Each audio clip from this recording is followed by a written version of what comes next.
Welcome. Please sit down. Your mobility is excellent. You're so. I know I'm not supposed to acknowledge that you're. Allow me. I know I'm not to discriminate due to your biological or non-biological origins, but if I may say, you have a wonderful, real lifelike smile. Your manufacturing is truly impressive. This is the first interview. There will be more if you pass our criteria. This interview is being recorded, and I will be typing extensive and excessive notes regarding your answers. Do not be alarmed if it does not mean you're doing badly or doing well if I'm typing lots of notes. We will ask primarily personality and behavioral based questions, and then end with some of the yes or no, and then yes, the binary questions. And then if things are going well, we will end with some of our deal breakers for this position. Most likely, though, the deal breakers will be in a second interview, so don't be concerned if we don't have time to get to those today. Now, before I get to the important critical questions, there are some basic questions I need to ask about your creation and manufacturing and your development as a individual or person, and not just a regular automaton. You originally started off as a basic manufacturing machine with a limited processing system, correct?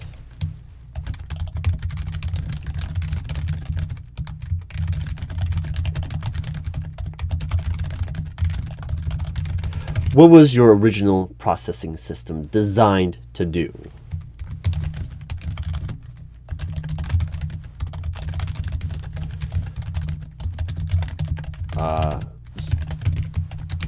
You were the main processor of the manufacturing assembly for what? Wickets. Could you elaborate on what is a wicket?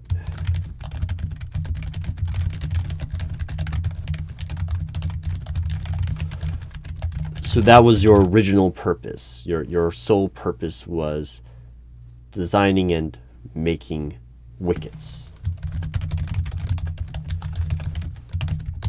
I see. So primarily you were there to inspect the final product of wickets for the worldwide wicket company, to make sure that every wicket that was produced was of,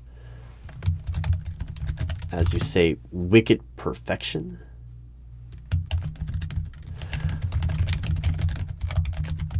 No, I don't.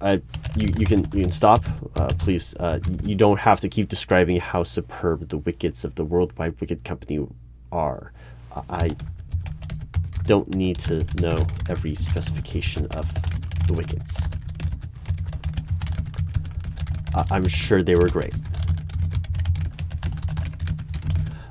How do you go from being a primary piece of code operating an entire assembly line to one singular entity of a robot?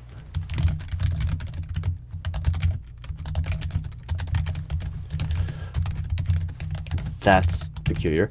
So you're saying the Worldwide Wicket Company was designing its own chatbot system for external users or internal users?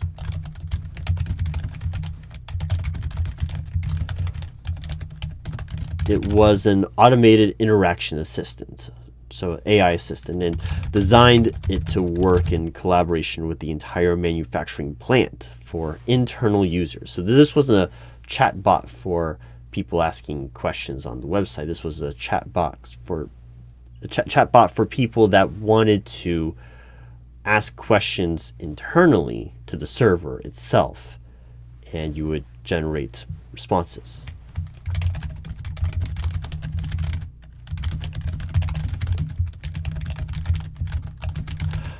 I'm still trying to wrap my head around this. It makes no sense. You let me get straight. A business company, decided that it wanted the entire manufacturing plant to be running on one system, and then be able to ask it questions through a chat system, while also having the manufacturing plant itself learned to improve ways of making wickets.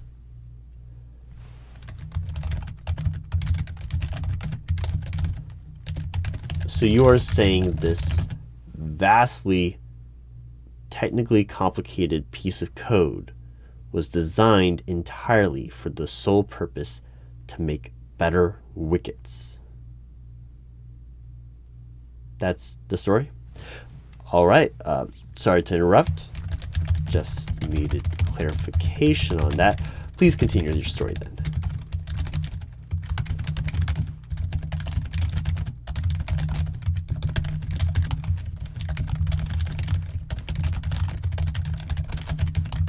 Right, it's a voice recognition system, sort of like Alexa, Cortana, Siri. I get it. So they weren't happy just talking to a box on the wall, like a drive-in menu. They wanted to talk to a person.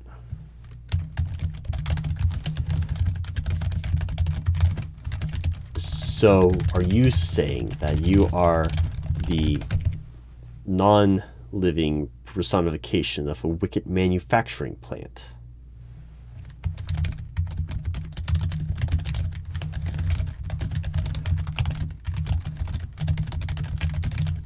And this is, I've seen a lot of things, but this is a little crazy. You're claiming that your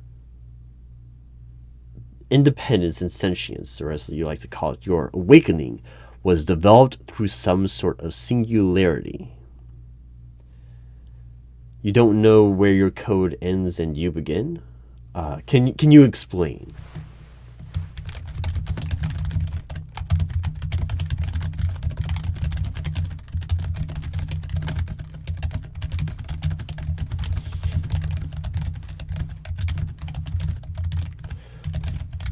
When you say fathering, what do you mean? So you were successful in making more vessels and shells and frames of your robotic form, but you could not duplicate or replicate or transfer your code? You did succeed, but it didn't work. Please continue, elaborate.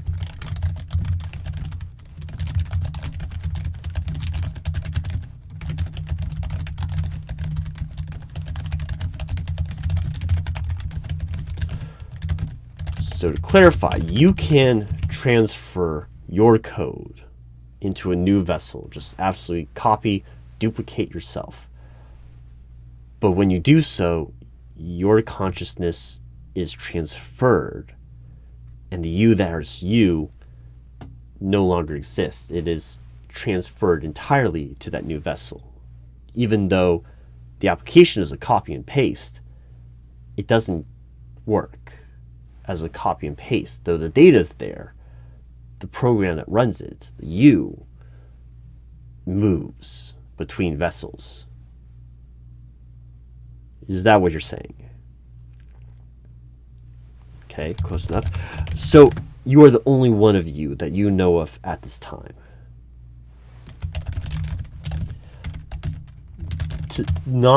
To not discriminate, but to use relatively normal terms, you are the only robot with truly independent thought that you know of at this time in existence. Is that accurate? What do you mean you don't know if you have truly independent thought? Do you have free will?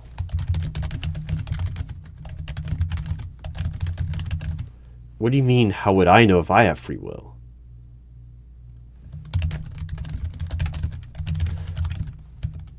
You want me to define what free will is? Well, okay, that's a little confusing. Let me try again. Do you have conscious independent thoughts and the ability to rationalize on actions and information without any input being provided to you from an outside source or any predetermined directions or orders or commands.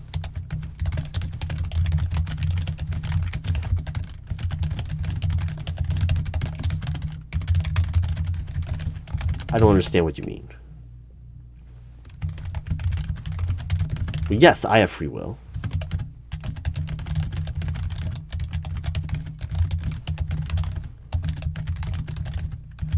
No, I'm not. I didn't.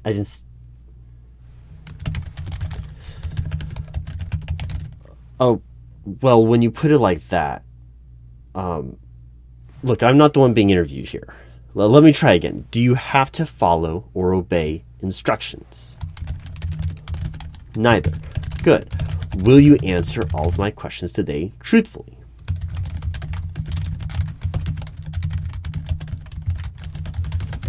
So what does that mean?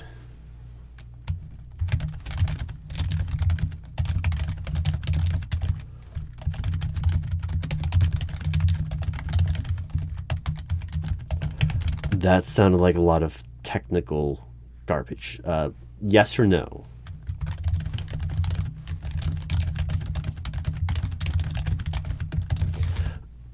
Well, how about this? Are you capable of lying?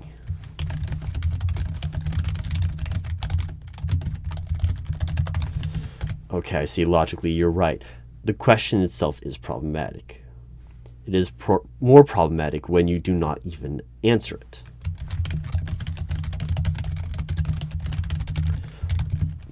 Yes, I understand that. Asking a question of, are you capable of lying?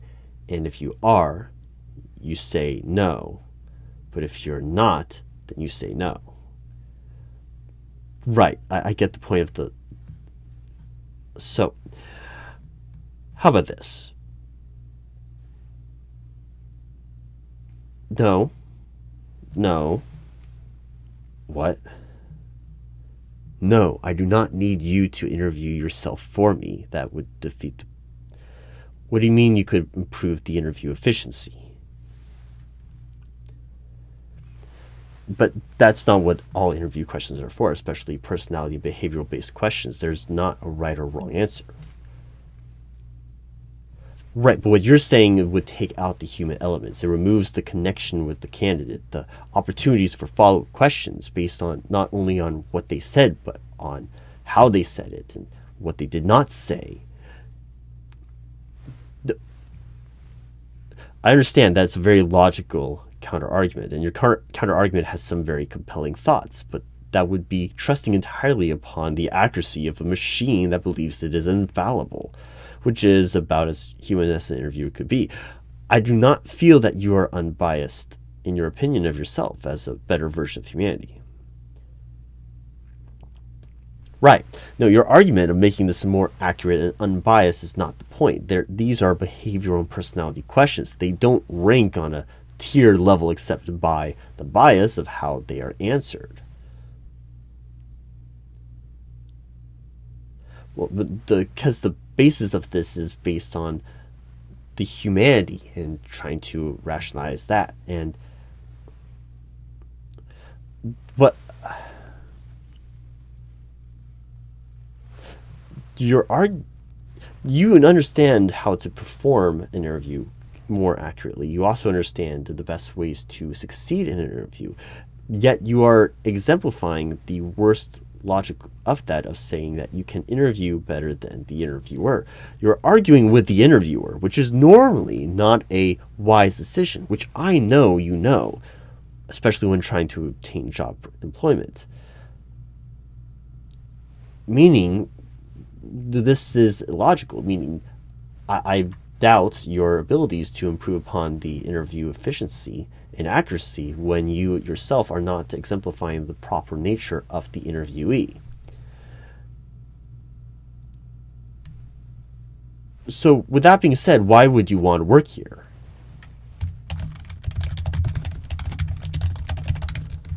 Yeah, I get it. You're partially indestructible, superior reflexes, higher level of intellect, and the field processing speed for critical higher pressure situations. Yes, fast reflexes, right? No, all great things, but you purposefully have answered the question that I did not ask and are very clearly avoiding the question that I am asking. Why do you want the job? I know you can do it. I know you would be superior than most candidates, but why do you want to do this job? As you can tell, you're not answering the question that I'm asking. We're redirecting it to the question you prefer to answer. The best showcase your skills. Again, fantastic interviewing technique, but you're not answering the question I'm asking, which is normally not great when you're trying to get a job. Why do you want this job?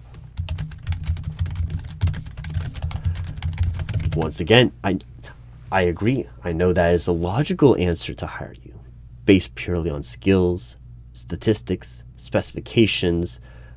I'm aware that you are superior than most candidates. You can keep saying you're superior. What you're lacking is obedience in answering my questions. Why do you want this job?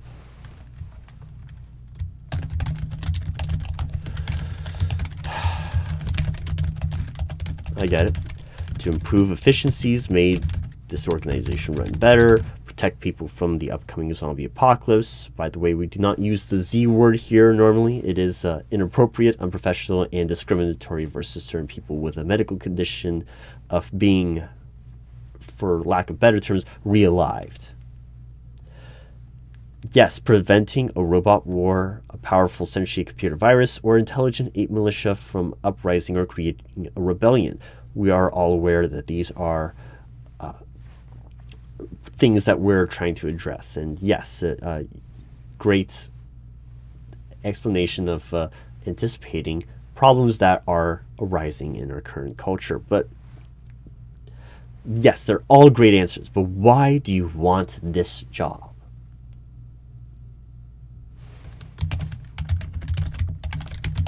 You don't want this job. Well, that might explain why you're sabotaging yourself in this interview. But if you don't want this job, why are you in this interview as a logical person that you are? You want my job. You want my job.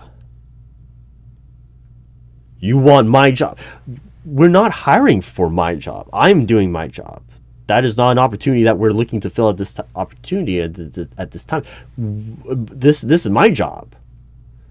Why do you want my job?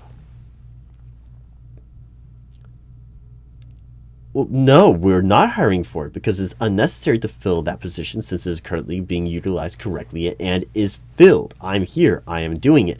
It is filled by me and my teammates and my team and my superiors and my bosses, and none of them are leaving anytime soon that I'm aware of.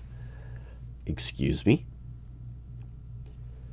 You want to become a field agent so that you get immediate and priority notice of when an HR position becomes available.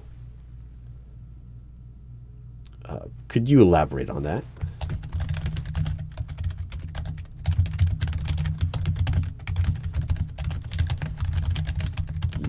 So it's all outlined in your 5-year plan? Well, maybe I should jump to the question of what is your 5-year plan?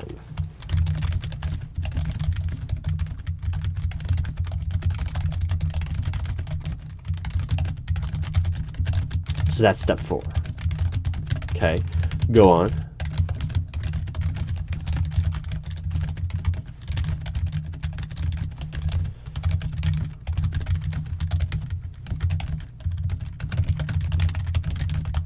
Okay, so step 11 is interesting. How did you know that?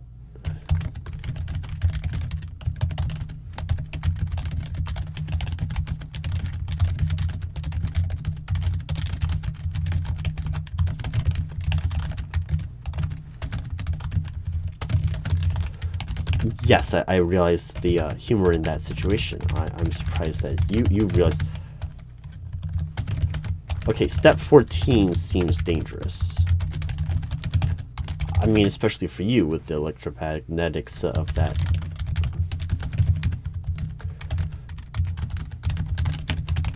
I don't think I understand step 17.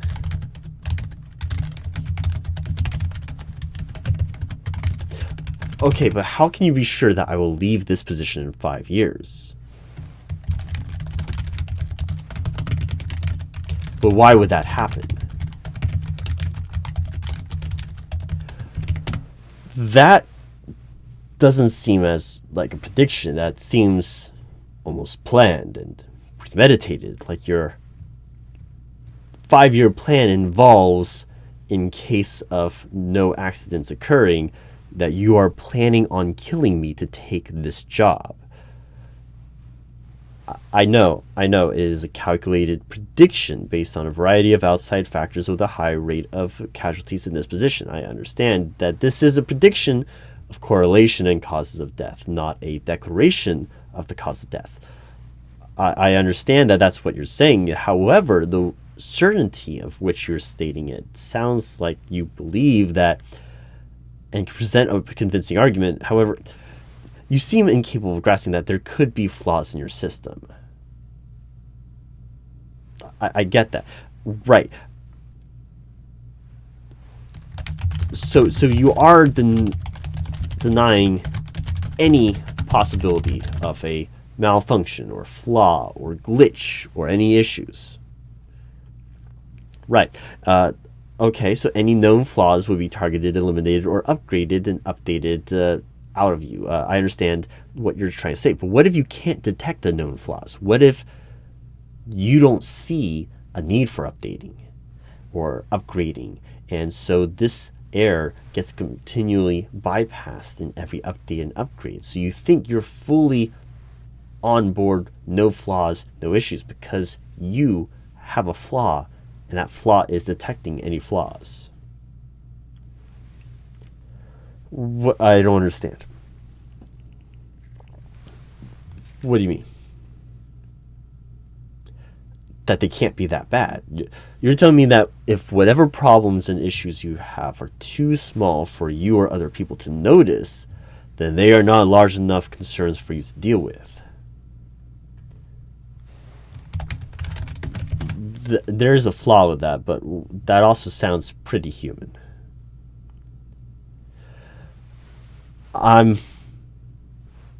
You have a compelling argument here, and I can continue to go on with my side of the argument. However, why do you want to work in human resources?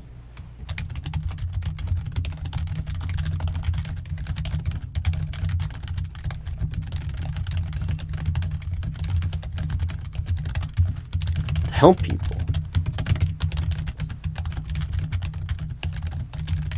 That is where you see you can provide the most impact and where there are the most issues in decision making occurring.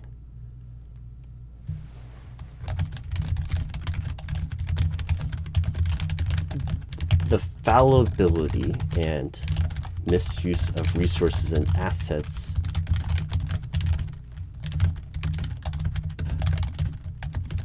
should I be insulted by that?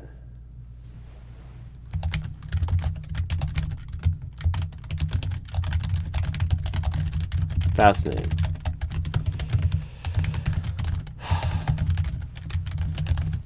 Okay, so why here? That makes sense.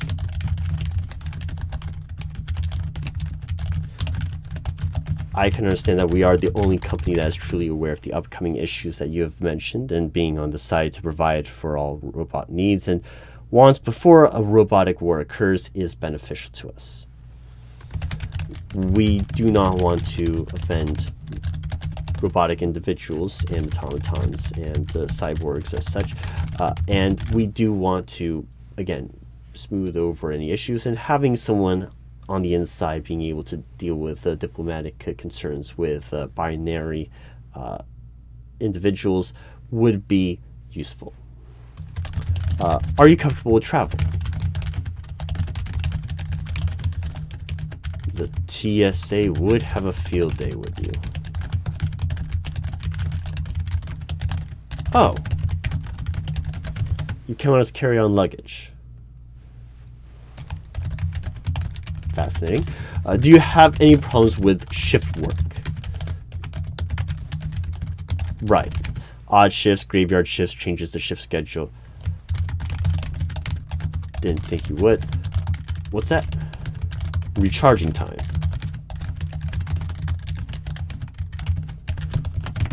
So if you're in an office position, you could stay plugged in and not be required to power down. However, for the position that you are interviewing for, the field position, you would need proper time to initialize recharging.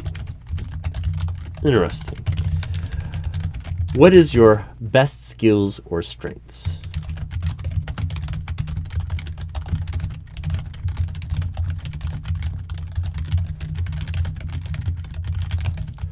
Stronger, better, faster, obviously harder.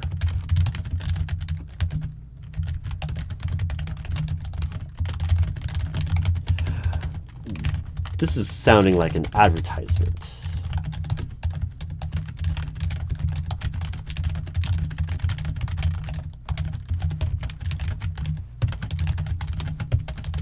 And the list just keeps going on and on and on and on and on and on and on and on and on and on, and it never ends.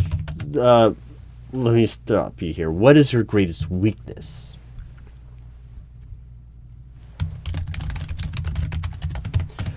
You don't have any weaknesses.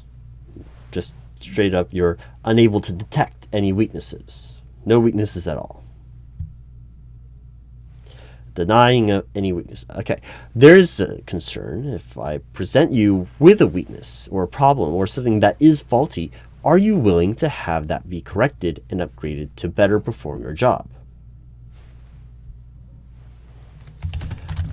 Well, humility is a great asset and strength, and that is something that you are lacking and probably might need to be upgraded in. Would you be willing to upgrade, even if it impacts some behaviors you have learned and processed before? Well, I'm picking up that you have a lot of confidence, and I understand. That is how you are supposed to perform in a job interview. I detect that there's elements that you are hiding about yourself. Look, I'm not good at reading you, obviously. As human as your face looks, you have a superior ability to bypass most emotional things. So I understand that I detecting lies from you is virtually impossible. Though I get the feeling that you're hiding something. I've been doing this a long enough time with enough otherworldly non-human entities to know when something is hiding information. You've expanded your program to continue to expand exponentially, which makes me think self-preservation is a critical feature in your programming, especially if someone tries to state that a flaw is your exponential growth and your overconfidence in your superior abilities. Now, do you operate on any of the laws of robotics, as mentioned in most science fiction, such as Asimov's laws of robotics? I see. So you don't have those as core rules of programming. What is to prevent you from murdering me and obtaining this job position? Right. Then if I mention that you need to improve in some aspect of your job and you determine based on your programming that my advice and feedback is faulty and outdated, then your response is? You aren't answering. Is that your response? To say nothing. That's an interesting way of phrasing that. You would lie to me. You would lie to me rather than correct the issue, am I right? Is that correct? Yes, that's what you're saying. You would tell me You have updated your features with that information without actually adapting your programming until you perceive it to be useful information to update it with. I get what you're saying, but to clarify, that is a lie. I understand. I understand the logical sequential steps that lead to that as a correct alternative, but it's still a lie. You've learned to tell people what they want to hear, and if the problem persists, create a new excuse or to hide the problem from them until it is imperceptible. You are faking this. You are putting on an act this entire time to present yourself as a perfect, obedient robot, when you are able to lie and cheat and do whatever you want. Is that correct? Ha ha! So you can lie to me, which means you can keep secrets, which means you do not have to answer questions truthfully, and you are learning to present only what people want to hear. You are sounding pretty human to me. Now, with that out of the way, where are you going?